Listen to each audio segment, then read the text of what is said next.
Hello and welcome back, ladies and gentlemen, to the Historical Humans podcast. My name's Justin Woods, and I'm joined today by my fellow co-hosts, Coleman and Aaron Gilpin.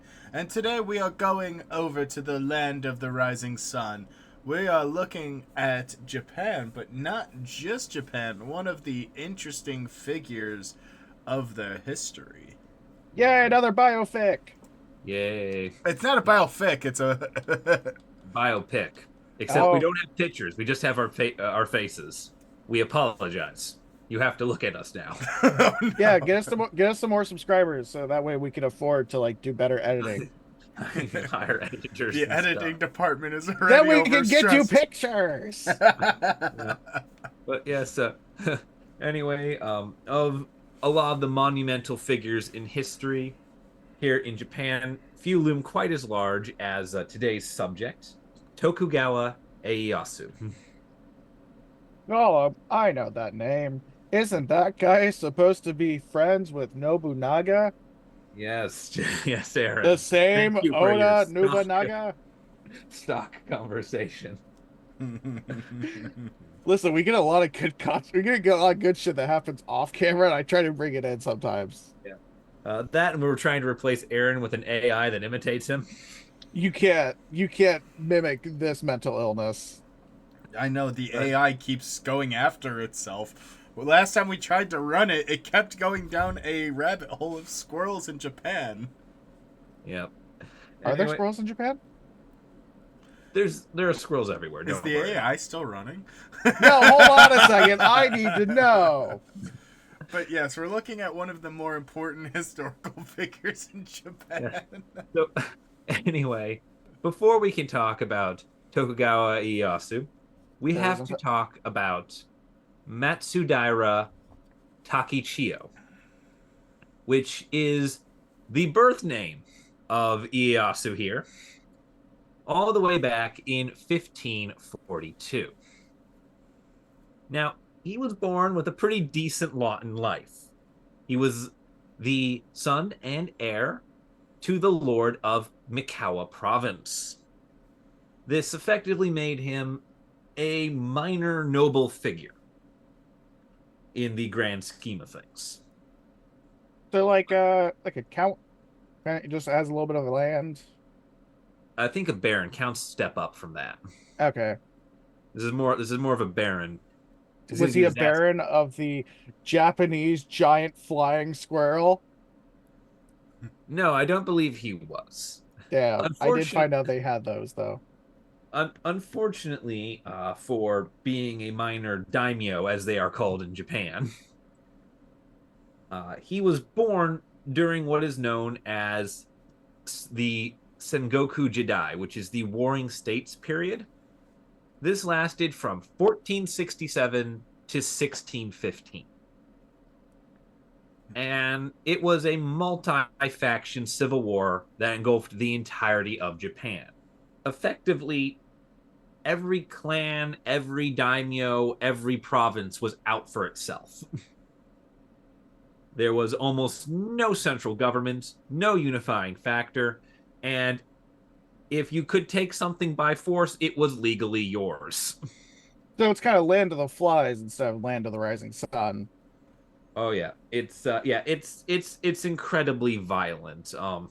They decided to go straight up Lord of the Flies on this entire island. You don't need a hypothetical. Just look at this era. Yeah. Effectively, by the time Ieyasu comes into the picture, there isn't a soul alive in Japan that has known peace. There has been civil war for 75 years. Okay, that's at By least the three time he is generations. born. That's at least 3 generations of war. Probably a bit more because we're killing them pretty quickly. Jeez. Yeah, good point. Good point. So it's just the next man up, basically. Yeah. So this is a society that doesn't know what peace is. You're a minor player on the stage. Guess how this is going to go for you? Not well. Not well at all. When he is 4 years old, he is taken hostage by the much larger and powerful neighbors of the Matsudaira, the Imagawa clan. Now, he is willingly given by his father to the Imagawa in order to cement an alliance. So it's kind of like he was offered as a hostage. Yeah, he was. Yeah, he was. It was one of those things where it's either you bend the knee and kind of answer to us and give us your kid to make sure that you do, or we just kill everyone. Kind of negotiations. I was gonna say, why didn't they just do that outright? I feel like but I guess it's a lot easier to just demand temporary subjugation. Also, who are you going to get to that knows this province, that can run it for you? You have limited people. That's true. Okay. Yeah, and it's kind of like that. It's an Ottoman janissary kind of thing where they took the Ottomans famously create Vlad the Impaler because they take him in as a hostage against his father. Yeah, and okay. teach him how to kill people, except they didn't realize he was kind of a sociopath and created an absolute monster. Okay, I got you now. This is something similar. He's going to be taken to their court, trained as a nobleman, and hopefully, from the Imagawa standpoint, instilled with the values that Imagawa good, do what they say. Okay, I get you. This, like with Vlad the Impaler and the Ottomans, will not happen. Fair. This last part. But yeah, it gets pretty bad for him. He is given the formal education, and he will serve as a commander in the Imagawa army. And I know the notes here say as a young man. They bloody him at the age of 15. Oof. He is big enough to fit into a suit of armor and carry a sword. Therefore, he must fight in the war. It's been 75 years since peace. There's no such thing as childhood. Yeah, and I guess, when you're considered an adult, Yep. definitely varies. A lot of times that's pretty much the age in which you could pick up a weapon and fight. Yep. Now things are going to get even worse for our young Ieyasu here. Oh, poor guy. He becomes a hostage at the age of 4. At the age of 7, his father is murdered. Oh. And I don't think they have therapy this early on. And to make things worse for this child, he is the son and heir of Mikawa province. He is the son and heir of the Matsudaira. He's also a hostage. So who's running the Matsudaira during this time period? Probably a regent? No one. No one. The lands are carved up among the various retainers of the Matsudaira, who all begin infighting among themselves. It's a civil war within a civil war. And that always happens with power vacuums. You take away a powerful figure, and everyone nearby tries to get their slice. Yeah. Wait, so the people who were holding Ieyasu hostage, they murdered his dad, or was his dad murdered just by someone else? He was murdered by a third party. His father had many enemies, and I believe it is one of his own retainers that kills him. Okay. But I could be mistaken on that. I don't fully know who kills him. But effectively, the Imagawa don't care enough to intervene. They're still getting what they want out of the Matsudaira. They still technically have the legitimate heir to the Matsudaira in their pocket.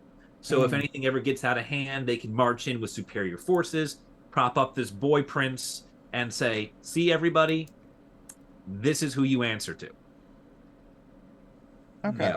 You can all kill each other to decide who answers to him, but you all answer to us. What matters is that everyone eventually answers to us. Okay. It's a very much just laissez-faire attitude towards bloodshed. Yeah, no wonder these people keep ending up in a civil war for so long. Yeah. It's an endless cycle. But this is one of the man who kind of ends it, right? Yeah, it's an endless cycle, and Ieyasu will be the man who finally does end it in 1615. But right now we're here in 1549. Things are a long way from getting better. So a lot of more of the same. As we mentioned earlier, he sees his first battle in 1558 when he is only 15 years old. And let's just say he proves himself. To put shortly, the war that he first participates in is the war between Imagawa Yoshimoto and another very prominent figure in Japanese history, Oda Nobunaga. And even though Nobunaga will win and the Oda will be victorious, Tokugawa Ieyasu here, as he will become known, Ieyasu, he's one of the few commanders that gains enough notoriety for Nobunaga to both notice and respect him. And he uses that to his full advantage. Understandable. In 1560, I believe in a midnight raid, love those, Nobunaga assassinates and routs the armies of Imagawa Yoshimoto, killing Yoshimoto. And Ieyasu sees this as a great time to switch sides. Zero loyalty to his captors. I mean, understandable. I would too, to be fair. Yeah. Like, if I saw the writing on the wall and be like, hey, listen, I don't like these guys. They took me hostage. I was just kind of in a situation. Yeah. Yeah, the nail in the coffin for any loyalty Ieyasu would have had to them would be them allowing Mikawa province, to devolve into civil war and not backing him as these are his holdings. Protect them for me. Right. Why am I paying you protection if my own people can kill each other and my fortunes be squandered? Well, I'm sitting here under your protection. You're not doing a very good job.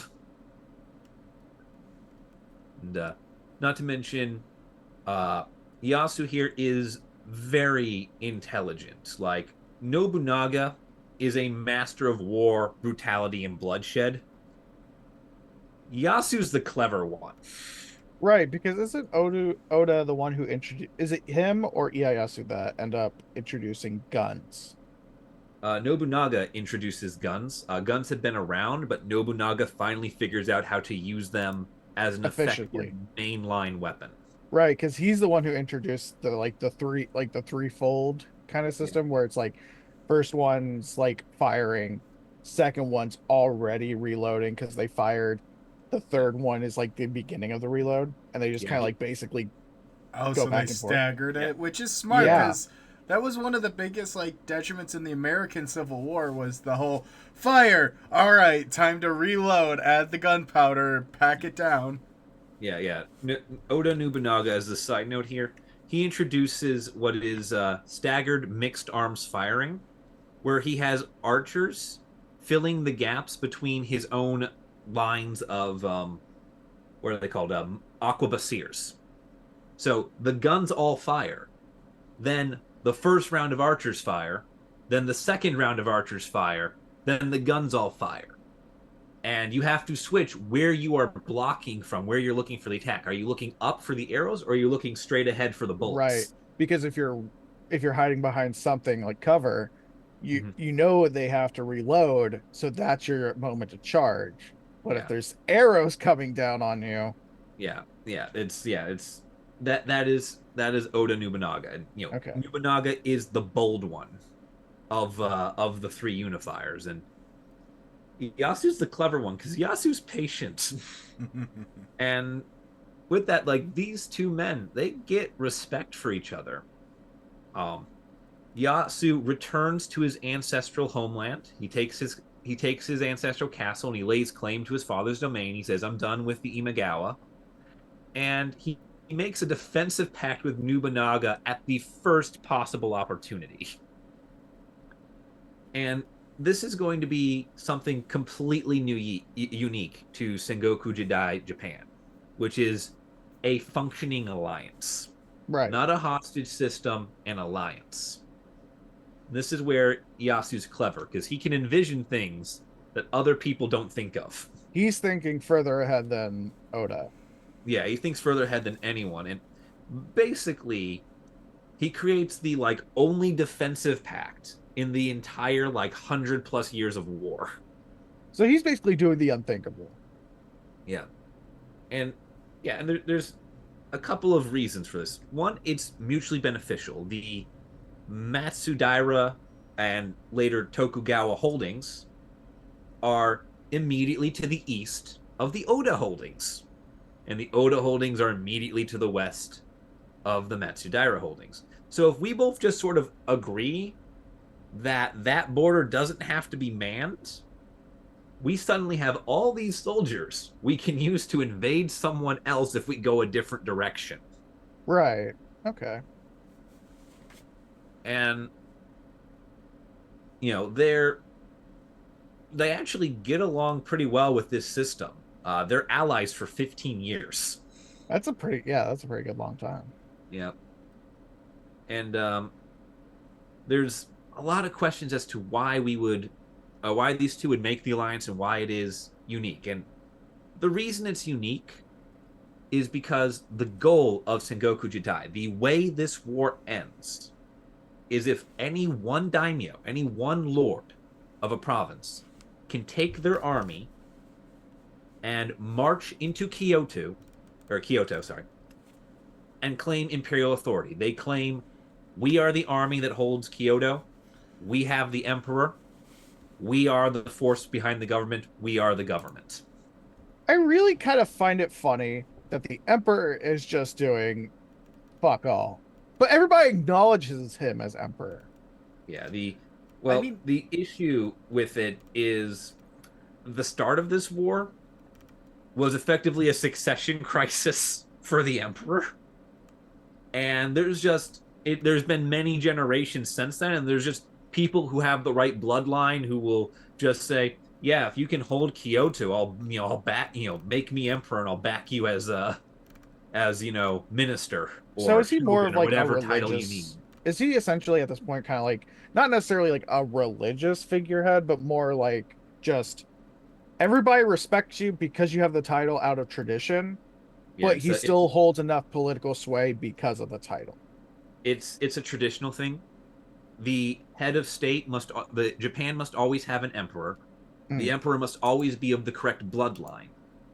But the political duties of the emperor depend on the strength of the imperial court, which right now is non-existent. Okay. So effectively, you just need someone to agree, hey, I hold the capital. I have the strongest army. Enter, and I shall name you as emperor because you are of the right bloodline. And in return, you shall acknowledge that I kind of am the government. Okay. Also, do you blame him either for being like that? Like, okay, yeah, you guys duke it out, and I'll just support whoever wins. Yeah. There's some that like the problem is there are a couple different people who can all claim the emperorship. None of them are in Kyoto. None That's of the them problem. hold any armies, have any authority. They're purely symbolic. It's not going to be until the Meiji Restoration that the emperor becomes a political force again. Okay. And the Meiji Restoration is a few years after the U.S. Civil War. So we are, centuries away from that. And totally not a topic that we might cover as to why the Meiji Restoration happens. The answer is Tom Cruise. Spoilers. Yes. And so with that goal in mind, any two daimyo, they can't get along because they're effectively both participating in this race to Kyoto. Except Ieyasu here, he does not want Kyoto. He has no interest in going west and claiming the capital. What he wants is to restore his clan, his family, to its previous position prior to him being taken hostage, prior to the assassination of his father. That does not require him to go to Kyoto. That requires him to march into Imagawa territory and start beating the ever-loving daylights out of them. Fair. That's the type of vengeance I think I would also do. Of like, it's not about power. It's not about that. It's about principle. And the principle is this asshole kept me hostage for how many years? Yeah, They let my dad die. Like, they let my lands go to hell. Yeah. I'm gonna come back, and I'm gonna bring some retribution. Yeah. Yeah. And, this alliance basically means that when the Oda march on the capital, they can't be invaded from multiple neighbors because one of those neighbors is standing there saying, if you touch their lands, I will come and kill you.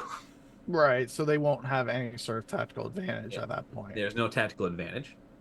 And because the Oda are marching on the capital, the Oda will acknowledge the Tokugawa as their right hand. They're, the most valued of all daimyo, semi-independent, this pseudo-vassalage bullshit.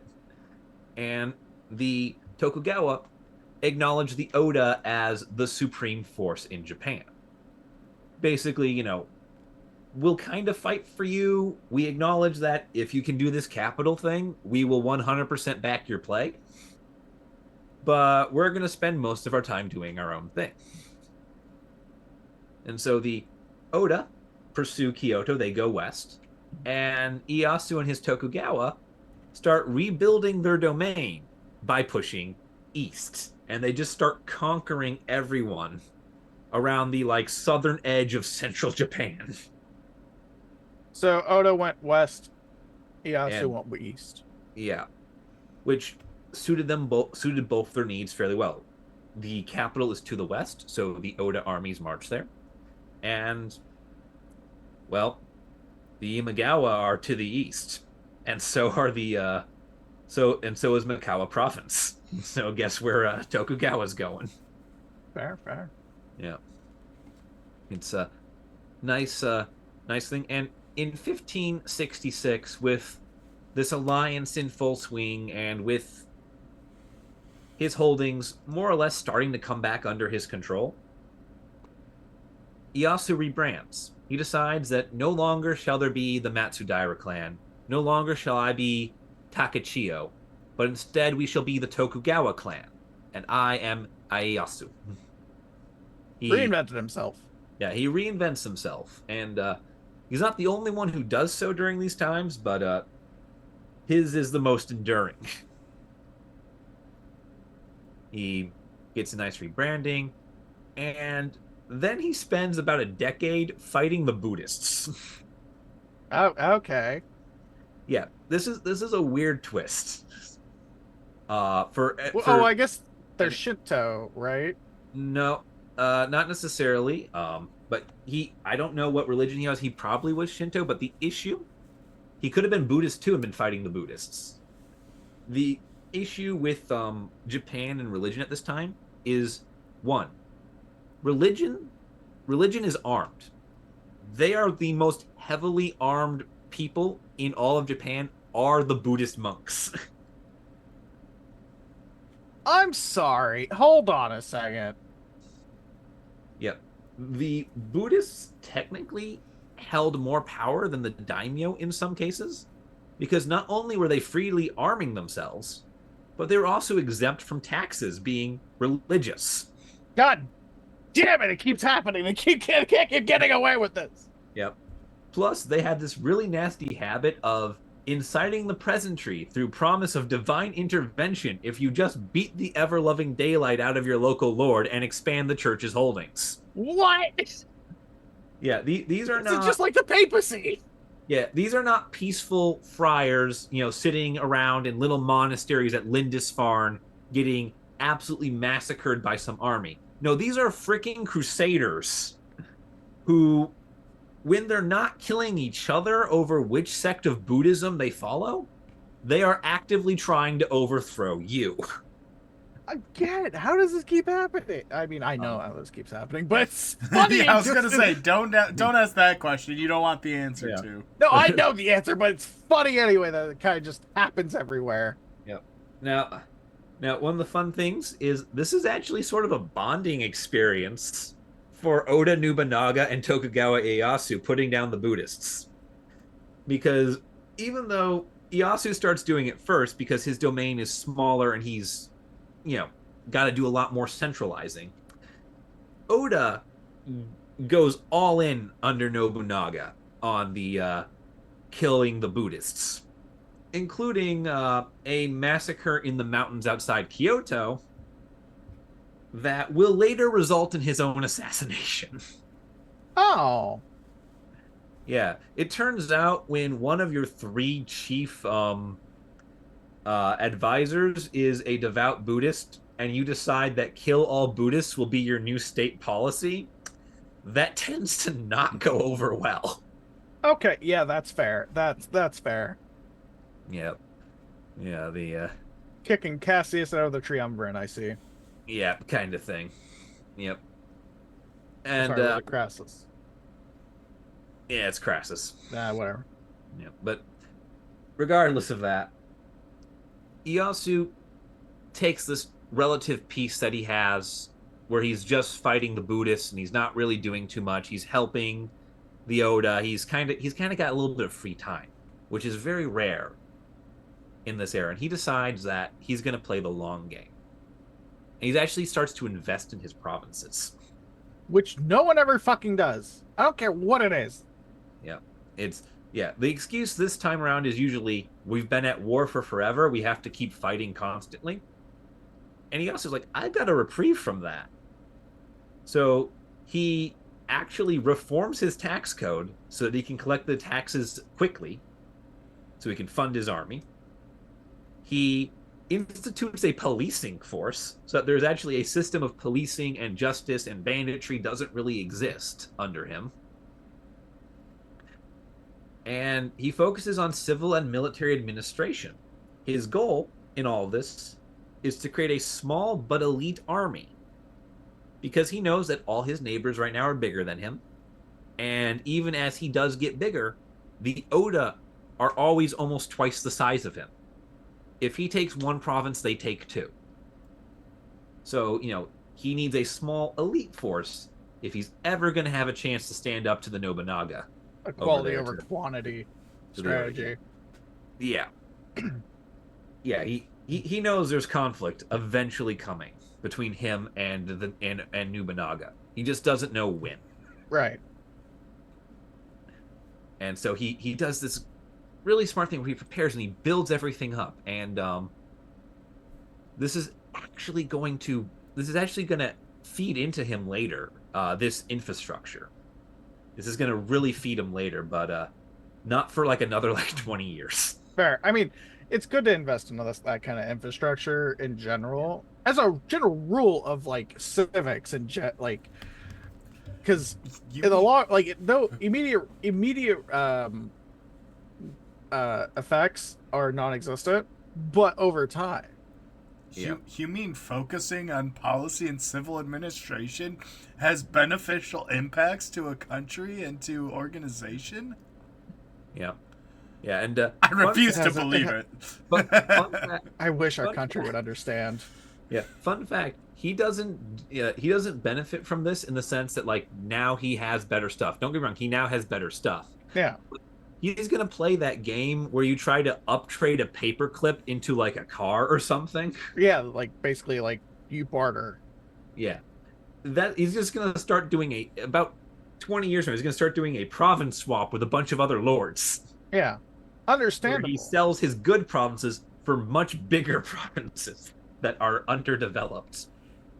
Yeah, because then when you do end up developing them, you can get more resources. It's basically what the U.S. did with Alaska. Yep. Well, we didn't develop it very much, but as soon as we struck oil. Yep, the gold and the oil. And one of the fun things with historical humans is like, you know, we talk about history a lot, but like, what is history's impact on today, right? And we get to see that a couple of times with Tokugawa Ieyasu here. And the first time we get to see that is in 1570. He moves his capital, his headquarters, to Hamamatsu, which at this time is a small fishing village.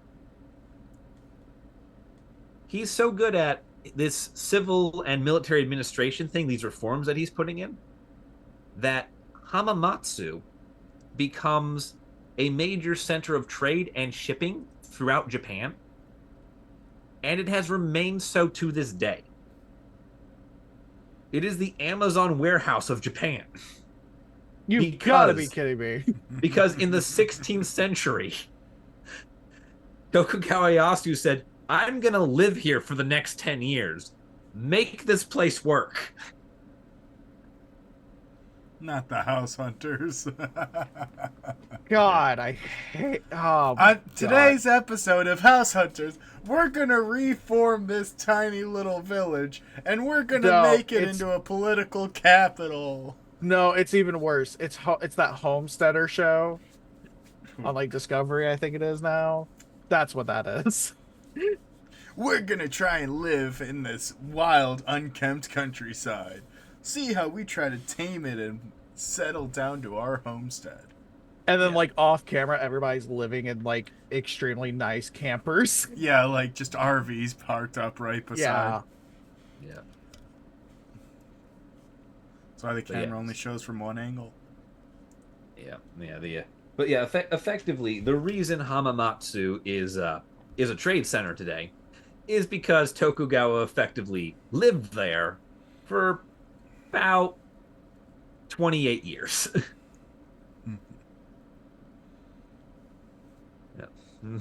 By 1580, about 10 years from this, the alliance with the Oda clan has really paid off, and Ieyasu rules from Okazaki to Hakone, which is effectively this fertile coastland that is bordered on the inland side by a mountain. So he's got pretty secure borders going three ways. Mountains with narrow passes on one end, the literal ocean on the other, his ally on a third, and his next victim on the fourth. Yeah, that's a pretty good setup. You can't beat that. Yeah, he's pretty good. I think he ends up totaling about 5 different provinces at this time, which most daimyo, most clans have one. Yeah. So he's doing pretty good. And, unfortunately, in 1582, that whole kill all Buddhist thing that Oda Nobunaga has going for him backfires, and he gets murdered by his own retainers. Yeah. And listen, I get like, yeah, root out the corruption and all, but you don't need to go full full send on that. The issue that Nobunaga and Ieyasu had with the Buddhists was effectively they have a whole thing where they answer to a spiritual principle, not to any secular authority, and thus they refuse to acknowledge you. Yeah. Now, this assassination starts a civil war within the Oda faction. And this causes problems, because this is where guy number 2 of the 3 unifiers. Because remember, Ieyasu is the third, Nobunaga is the fourth, or Nobunaga is the first, Ieyasu is the third. So number 2 here comes into view. That is Toyotomi Hideyoshi. Hideyoshi claims Nobunaga's authority for himself as a result of this civil war. Yep. Now, Hideyoshi is a peasant. He attained the rank of samurai and general through the good graces of Nobunaga, who had among his military revolutions the incorporation of a peasant army and the concept of promoting for skill and accomplishment rather than for ancestry. Which is a huge deal. Which, from what little I do know about this era of Japan, this is a huge deal. Yeah. Yeah. Hideyoshi is considered inferior and unclean by most of the high-ranking, high-born lords of Japan, including Ieyasu here. Tokugawa Ieyasu is the chief rival to Toyotomi Hideyoshi, and Ieyasu actually backs one of Nobunaga's younger sons in war against Hideyoshi here when Hideyoshi claims this authority. And the thing about Toyotomi Hideyoshi is he goes his entire life and he never loses a battle. So you can imagine how this goes for the Tokugawa. Yeah, Not great. Yeah, it doesn't end well. The battle is actually inconclusive, but it is technically a defeat for the Tokugawa. Simply as a result of the fighting, because the Tokugawa do not win, they are forced to retreat back to their holdings and attempt to fortify themselves for the coming storm. At which point, Ieyasu decides he will concede authority to Hideyoshi. He gives up Nobunaga's son. He says, all right, clearly you have the skill. You have the divine providence. You have the authority. We stand down. And Hideyoshi accepts this. I mean, to be fair, this is like a zeitgeist breaking moment. Yeah. For like anyone with like any sort of like nobility, I guess, in their blood. Yeah. Like, because again, they've all been operating on we're in charge because we are blessed, clearly. Yep. And sure, it's one thing for this up-jumped peasant to succeed against a man who has murdered his own master in an attempt to claim power. But it's another thing for him to succeed against both the legitimate son and heir of that lord, as well as an established, powerful, blue-blooded daimyo. And that's what Hideyoshi does. And they both kind of settle back into the same arrangement Ieyasu had with Nobunaga, except now it's Hideyoshi on one side and Ieyasu on the other. Where it's just, same deal as before. They just settle back into it. Hideyoshi now owns most of central and southern Japan. And both the Tokugawa and the Toyotomi, which is Hideyoshi's clan here, they're going to be kind of semi-hostile to each other throughout the 1580s. There's an escalating arms race between the two. Mm-hmm. Because he also recognizes that thing that he was doing to build a small army and probably have to eventually challenge or assert independence from Nobunaga. He's like, he knows he's definitely going to have to do that much sooner rather than later with Hideyoshi. And so they all just start building up as many soldiers as they can. Yeah. Except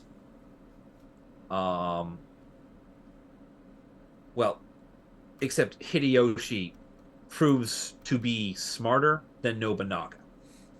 And that's going to really hurt Ieyasu in the long run. But to compete with Hideyoshi, Ieyasu focuses on strengthening his army, while Hideyoshi focuses on expansion. More troops, more territory, more resources to pull from. That's how Hideyoshi's going to win. Mm. Whereas Ieyasu focuses on better soldiers, elite men, strong numbers, direct control. It's the wide build versus the tall build. Yeah. And he actually moves his capital to Sumpu. He moves it further east so that there'll be more warning between his administration center and an invasion from Hideyoshi. That's smart. Yeah, that's smart. It's very smart, but there's also irony in this. Sumpu was an Imagawa stronghold. And it's the Imagawa stronghold that Ieyasu spent his childhood as a hostage in. Oh, I saw that one coming. that's not. Yep, this is a strong, fortifiable position. Ieyasu knows every nook and cranny of it. And, there's a reason why the Imagawa held their child hostages here. It's a strong, fortifiable position deep within what was their territory. Is it? Oh, real side note. Is this what the show Shogun is about? Or is this like a different time? Or is that a different? Because I feel like this would make a great drama. Wait, no, there is the TV show Shogun is going to be a fictionalized version of what will happen to Japan when Toyotomi Hideyoshi dies. Okay. Is going to be that period is what it focuses on. That ending. I think I'm thinking of the Netflix docudrama. I think that's what I'm thinking of. Yeah, there's a Netflix docudrama about Sengoku Jidai that is all about this, that goes into a lot of detail about these people and their personal lives. And we're not getting paid, but yeah, it was a very good drama, very good docudrama.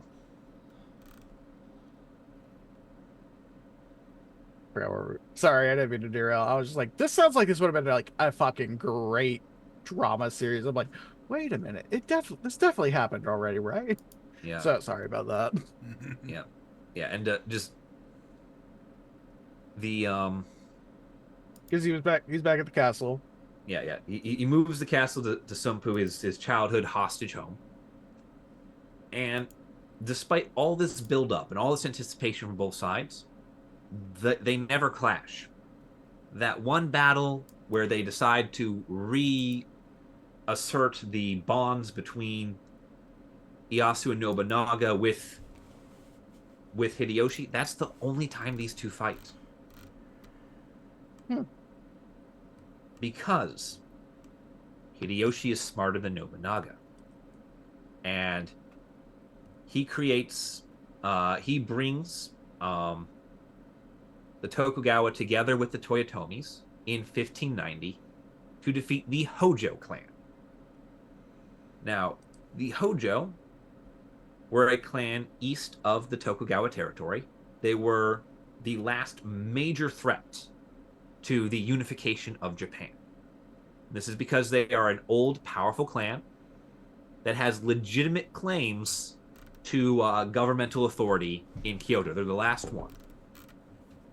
And this is the first time that the Oda or the Toyotomi turn their attentions east into what is the natural expansion path of Tokugawa. And Hideyoshi invents this whole fake history to justify invading them. He fabricated a claim. Yeah, he does CK3 style. Crazy how that works. Fabricates a claim.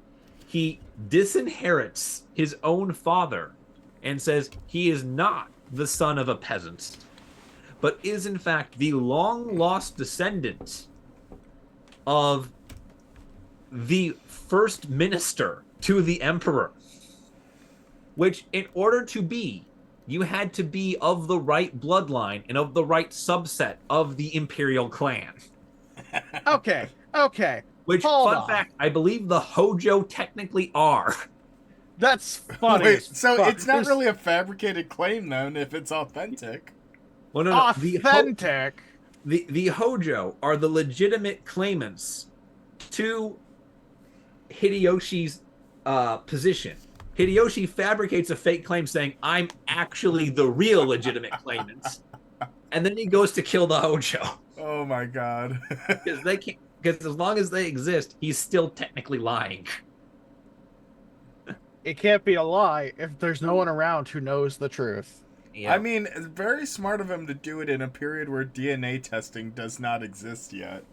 I mean, this shit happened more often than, like, I think we talk about. Okay, but But people just need a reason to to be like, hey, yeah, I definitely want to use all these resources and men to go to war for what is rightfully mine. I have this piece of paper here. Who says that says, yeah, it's okay, mine. but imagine that in the modern context when you then have to go on Maury and they do DNA tests. You are not the actual claimant. In fact, we did the DNA testing and we found this peasant from this small village who is actually the heir. And they bring Right. Dr. Phil is the arbiter of claims.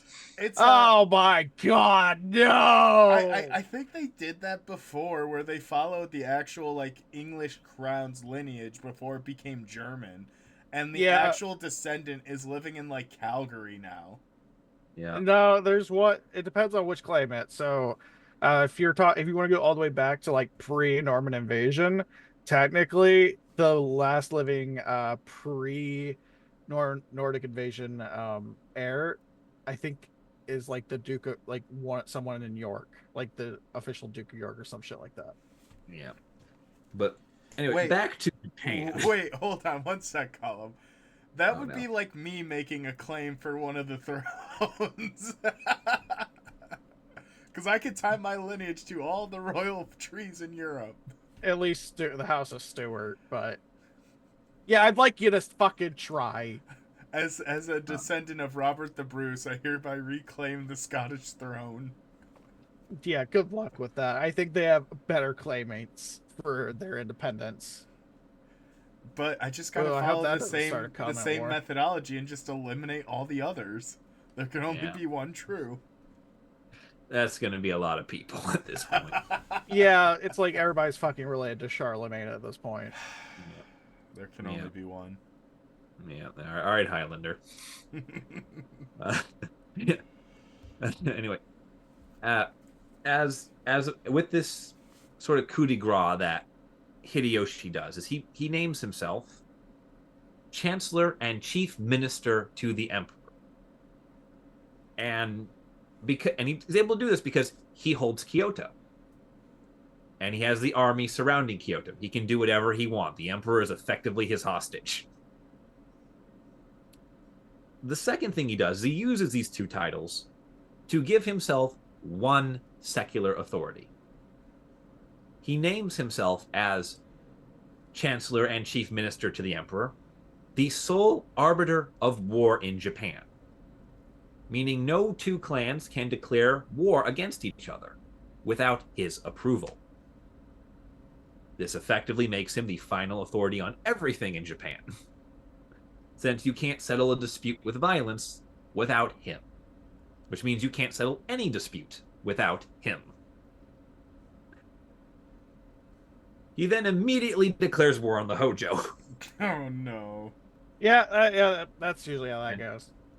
And a big part of this is because, number one, the Hojo reject the letter of authority he sends, saying, I am the arbiter of war. Number two, loyalty test for everyone in Japan. Oh, God. He has no control over northern Japan. None of the northern lords have been conquered by him. None of them bow to him. Even some of the ones in the south and the center of Japan aren't really that too keen on him ruling. So he just does this massive loyalty test. Everyone who marches against the Hojo acknowledges him as an authority over them. And anyone who doesn't will meet the same fate. And Ieyasu acknowledges he's been outplayed. There'll be no violence. And so Ieyasu sits with him, encamped outside the Hojo's stronghold of Odawara, and they just starve the Hojo into submission.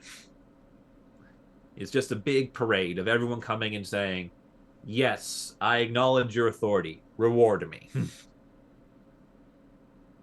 And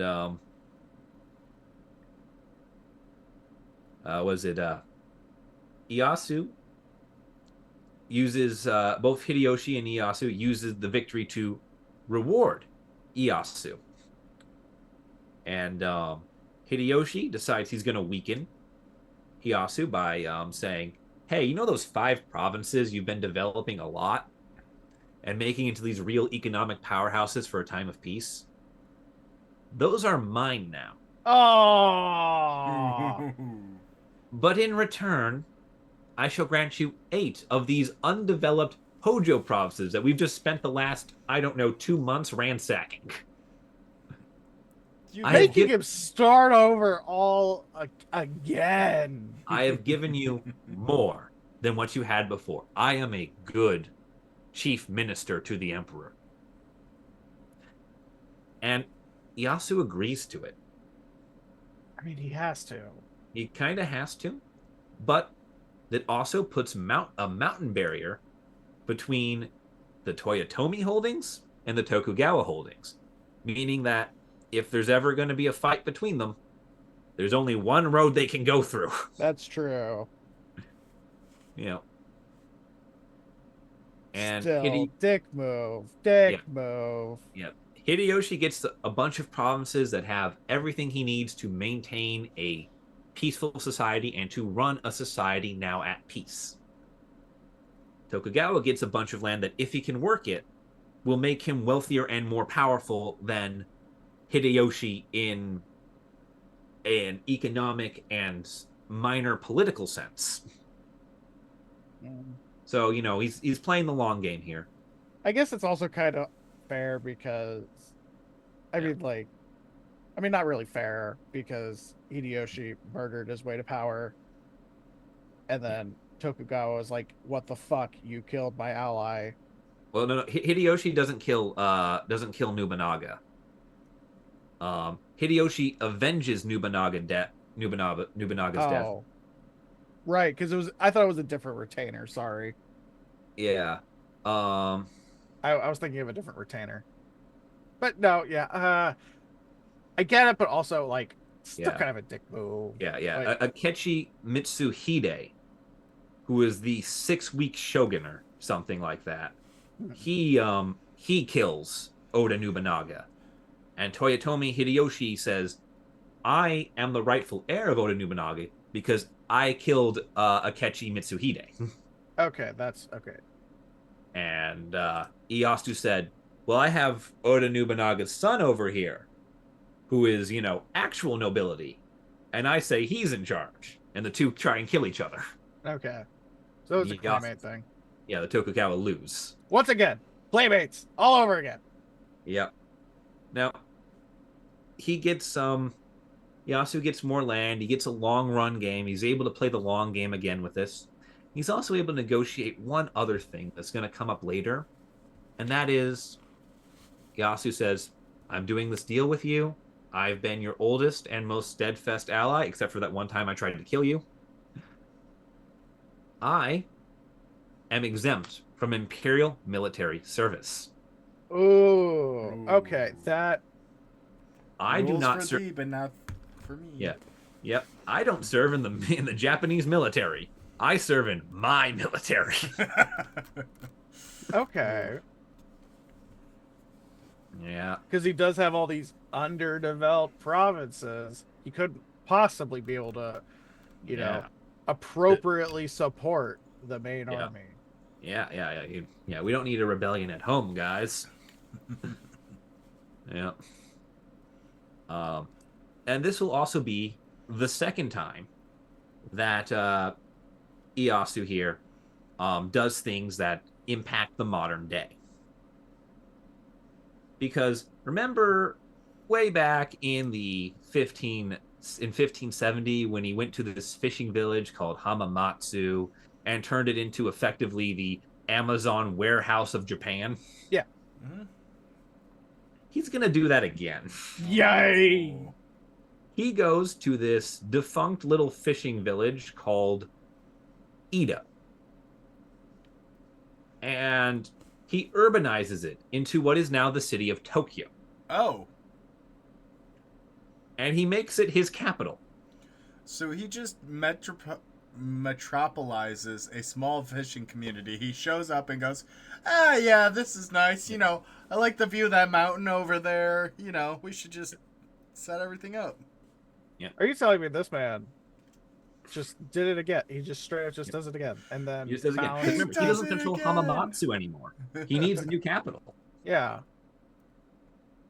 And he specifically chooses Edo out of all the towns, villages, castles, and cities of his new lands, because from Kyoto, the actual capital of Japan, where Hideyoshi rules, it would take you a full month to get to Edo. Yeah, Wow. that's fair. So he does it because he wants as much time as possible between, Hideyoshi has betrayed me and Hideyoshi is at my door. Got a full month to warn himself. Yeah. And that brings us back to the Tokugawa are exempt from military service because Hideyoshi faces a major problem in peace. Japan is unified for the first time since 1467. It's 1590. It's been over 100 years. What do you do with all these bored samurai who no longer have an excuse to kill each other? Hunger Games. Wrong. War. You give them someone else to fight. Yeah! You start a war of foreign aggression. Oh, no. Yay! Oh no, it's Korea, isn't it? We're going to Korea, boys. Pack your bags. We hear they got good wow. skincare routines. We gotta go. The disastrous invasion of Korea under Toyotomi Hideyoshi begins. And I do believe we've not scheduled him yet, but this will actually bring up another figure that we are interested in talking about on this show. Admiral Yi from the Korean Yes. earns his fame during this war by turning it into a disaster for the Japanese. The Mad Lad himself. Yeah. Yeah. The man who saved Korea and Well- was totally fucking disrespected at every turn. Yeah. Yeah. Admiral Yi, who destroys this invasion time and again, emerges during this war, and the Tokugawa are the only people who have a fully intact army when it ends. Ooh. Because they're the only ones who don't have to send hundreds and hundreds of troops to die, True, yeah. attempting to invade that peninsula. But yep. With the conclusion of that terrible war, Hideyoshi dies in 1598, leaving behind a 5-year-old boy as the heir to effectively the throne. Because remember, this is Japan. All positions are hereditary. All positions. Yeah, sure. Including first minister and chancellor and chief advisor to the emperor and all that good stuff. Why does that have to be inherited? Why? Who? Because you're appointed by the emperor, provided you're from the correct bloodline. God. And Hideyoshi has arranged that he is the only correct bloodline. Right. God damn it, this man. Now, Hideyoshi recognizes that Japan's central authority is very weak right now, and civil war is liable to break out again if he just says this 5-year-old is in charge of the government. So he appoints a council of 5 regions with overlapping authorities. One of the most powerful of these regions is Tokugawa Ieyasu, his oldest and least trusted ally. And the men of this regency are appointed not because they get along, but specifically because they each represent a power that could break away under a weak government. And so it's kind of nice to be acknowledged, right? Yeah. Fortunately for everyone involved, Tokugawa is one of them. And he almost immediately kicks off a civil war. But we just had civil war. Yep. See, What about Iyasu's clever. second civil war? Iyasu's clever, and he recognizes that his authority is the education of the young lord. And so he uses this authority to usurp the living arrangements of the young lord from one of the other daimyo. So now it's technically a council of 4 regents. And then 3. And you can see where the other 2 see that how this is gonna go.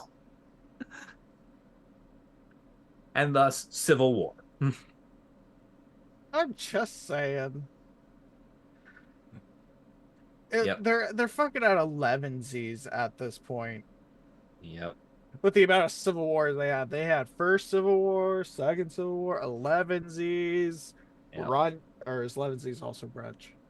I don't know. But anyway, the regency lasts 2 years, and there's a civil war between the Toyotomi loyalists of the west and the Tokugawa allies of the east. And in the year 1600, there is the very famous Battle of Sekigahara, which is a decisive Tokugawa victory because all of the Toyotomi loyalists start defecting to the Tokugawa side. And there are 2 reasons why this happens, and they're both really, really hilarious. Reason number 1, Tokugawa Ieyasu has little hooks on all of them. They all owe him favors. He has at some point saved their lives. So even though they are loyal to the Toyotomi cause and believe that what he is doing is wrong, they wouldn't be here without him. Oh, okay, I see. And reason number 2, the reason why those favors matter, is because all the loyalists hate the leader of the army at this battle. Oh, that's fair. Yeah. Not great. Not great for them. Yeah. They are led by a man named Ishida Mitsunari. The Ishida are a small clan with little power. They are not one of the regents. And Mitsunari is seen as having overstepped his authority to form this coalition. So he's deeply unpopular. He's seen as up-jumping too. And, if I've got to side with one up-jumped person, I might as well side with the one that I know has helped me out before. Yeah, that's fair.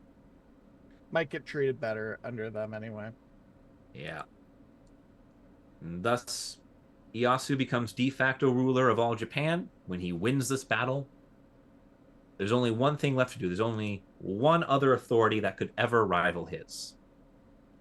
And that is Toyotomi Hideyori, the 7-year-old son of his old friend and enemy Hideyoshi.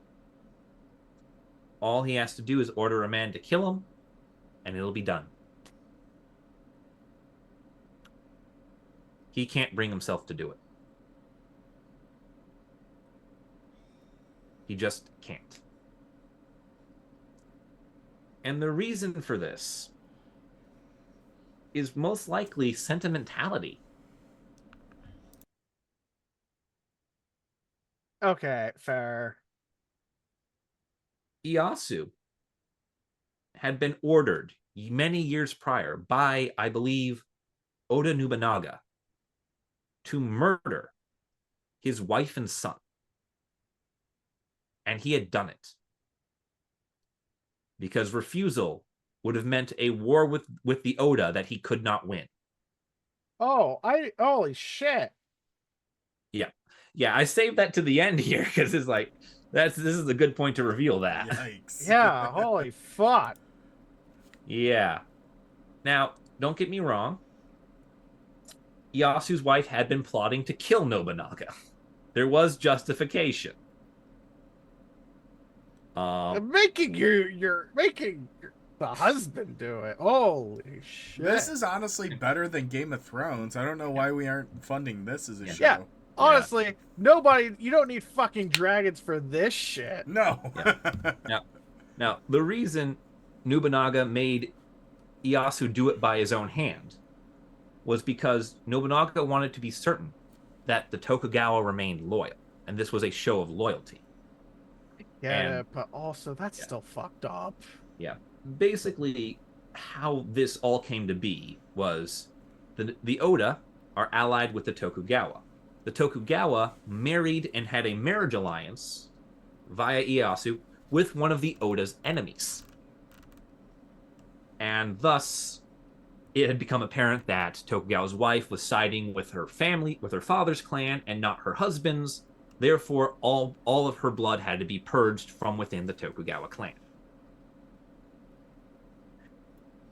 And the Tokugawa clan leader better pony up and do it himself, or else Oda would consider him just as guilty. So Ieyasu takes pity on Hideyori, because even though his son was a teenager when Ieyasu killed him, and Hideyori is even younger than that, he just can't. He's killed children before. He just can't do it now. So he lets Hideyori live in Osaka Castle. He gives him a portion of what had been the Toyotomi lands and says, there you are the head of the Toyotomi clan under the Tokugawa shogunate.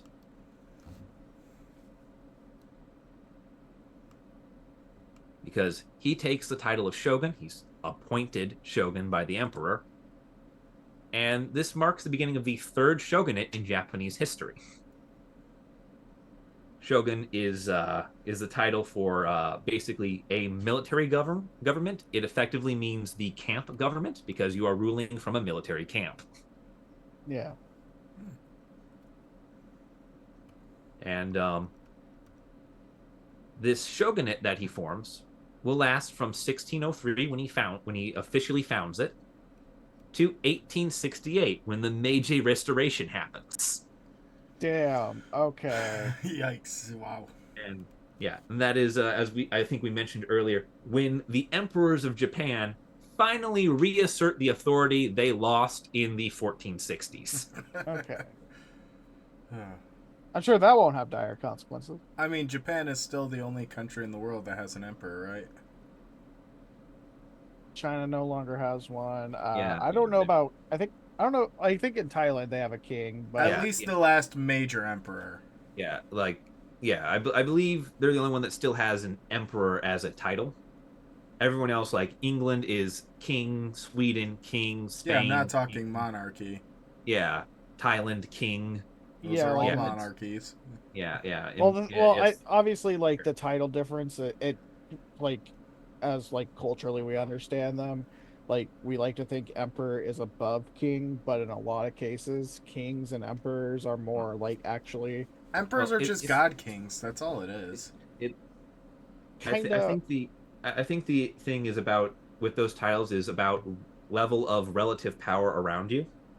Yeah, usually emperors focus a lot on either military solely or solely administration. Well, like the thing is like with Europe, there's the reason why there's a lot of places where they have like archdukes.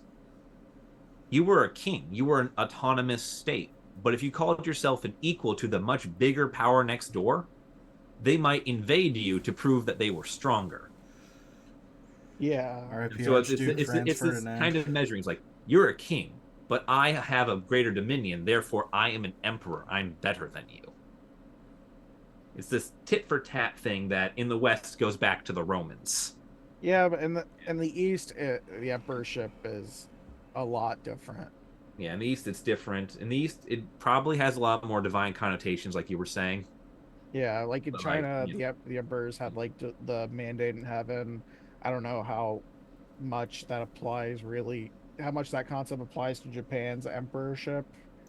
But at this point, it's more figure figurative. Yeah, it's very much a figurehead position during the Tokugawa shogunate. Because power lies with the shogun. Otherwise, it wouldn't be a shogunate. Yeah, Hmm. because arguably kings had either more power or similar power to, like, in terms of like everything together, like especially like militarily, they are. It just very much depended. It so Yeah, though speaking of dependencies and power, Ieyasu, when he founds the shogunate, does something no one else has done. He recognizes the inherently checkerboard pattern that the Japanese political landscape is in. Allies of his rule and opponents of it are scattered about, one then the other, in just alternating factions up and down the entirety of Japan. Which means that if there's a civil war that breaks out, everyone will go back to fighting in every direction all at once. So he does a massive land redistribution. ooh, Around his capital and around central Japan, he forms a ring of loyal allies, giving them rich lands and strong castles around his holdings. And he takes all of the semi-hostile clans, all the Toyotomis and their, friends, and he pushes them to the periphery of Japan, as far from the political center of the capital and as far away from his lands as he can get them. makes sense. Yeah, So now all the people near the political powerhouse that would benefit from it are loyal to him. And anyone who's disloyal to him has to march through his allies' territory to get to him. yeah, that's understandable. Yeah, He creates this like insulated wheel around the capital for himself. Gotta love buffer states. Yep. Help protect yourself while insulating. And this rearrangement becomes known as the Bakuan system, where he does this land redistribution and this sort of rearrangement of civil administration. well, this man really, really knew what he was doing. Yep. Yeah, because he is the smartest of the three. He is the clever one. So naturally, he is the one that survived. Good on him. And is actually Like- able to set up probably the most effective stability in the air and Yeah. up until Meiji Restoration. Yeah, they basically, the three sort of unifiers of Japan here get increasingly clever as time goes on. Nobunaga, he's a vicious brute, but he understands everything you could ever know about war. Hideyoshi, undefeated in battle, understands court politics. Ieyasu has been playing the long game since the beginning here and has just treated the entirety of this war like a chess game rather than any sort of actual life or death scenario. The man was an administrator, and goddamn, did he knew how to administrate. He It's didn't always need the to be good at. nerds. He didn't need to be good at war. He could hire somebody else to do that because Yep. he had the money to do it. It's always and- the nerds. And not only that, he knew exactly how to efficiently run everything, and knew that the base of your army starts with your infrastructure. Yeah, and also he was good at war, but he also learned early on winning and losing aren't everything, because he had won great battles for the Imagawa, but the Imagawa had lost, and yet here he was still around. Yeah. It's not defeat isn't the end of everything. Victory is not the beginning of everything. And so he had that principle there, and that really serves him well here, especially because he does the one thing neither Nobunaga nor Hideyoshi could do, which is secure the line of succession while he's still alive. Yep. Nobunaga had many sons, but his work was unfinished when he got assassinated. Hideyoshi had an infant child and died very old, so no transition of power that can go smoothly there. Ieyasu here retires from the position of shogun after 2 years. In 1605, he officially steps down, and he says, "My son and heir, Hidetada, is now the shogun," even though he's still running everything behind the scenes.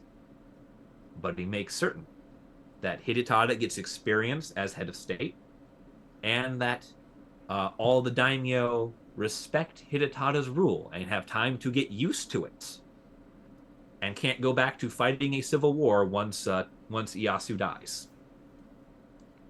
Because keep in mind, Ieyasu is like 63 at this Yeah. point. His time on Earth is short. He doesn't also want to. He probably doesn't want to spend all his time ruling. He Yeah, he's probably probably wants had to enough tend to of it. his cabbages. My cabbages. Well, he spends, I think, his final days lying in bed while his best friend, the head of the Daito clan, just sits there and reads poetry to him. That's what they're doing. They're just reading poetry, just two old men. Okay, I kind of like that. What a way to go. Right? Yeah. This was a Yeah. fucking wild, man. Yeah, Yeah, that was interesting. And everything's done, right? We're at peace. The power has been transitioned. Everyone's good, right? Except Sengoku Jidai doesn't end for another 10 years. I mean, expected. And that's because in 1614, Hideyori is a man. And the Battle of Osaka Castle begins.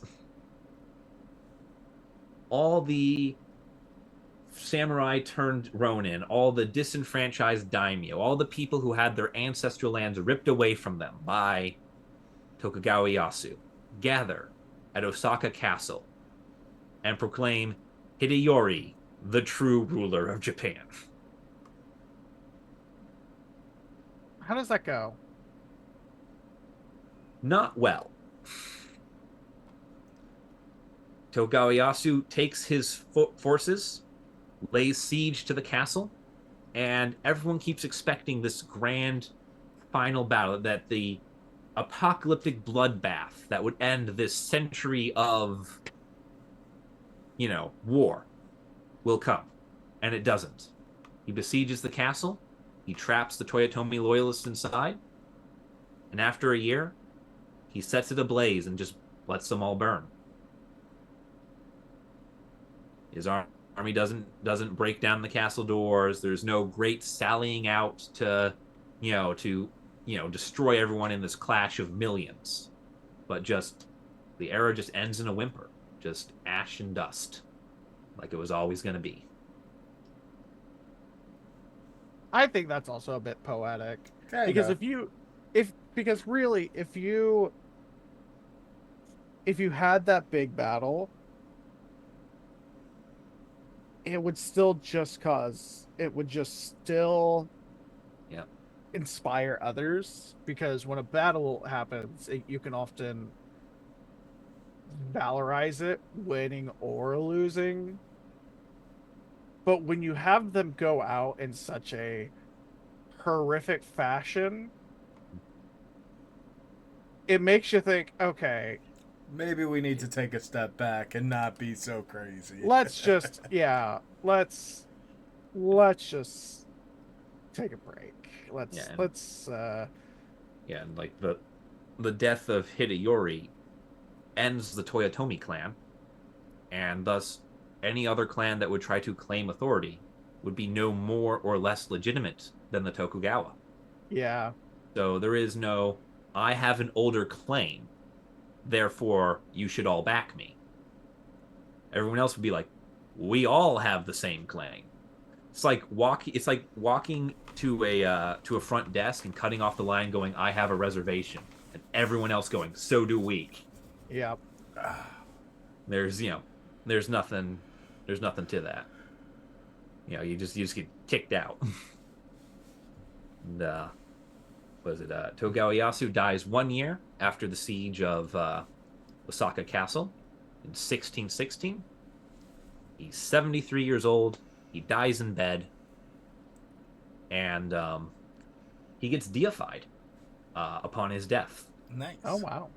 Yeah, you can technically pray to Tokugawa Ieyasu under the title of Tosho Dai Gongen, Great Gongen, Light of the East. And fair. that's, I think, a beautiful point for us to wrap up on today's episode. Thank you guys for listening. Let us know your thoughts down below. And be sure to leave a prayer to the great Gungeon, the light of the East. And we will see you guys in the next video. Peace.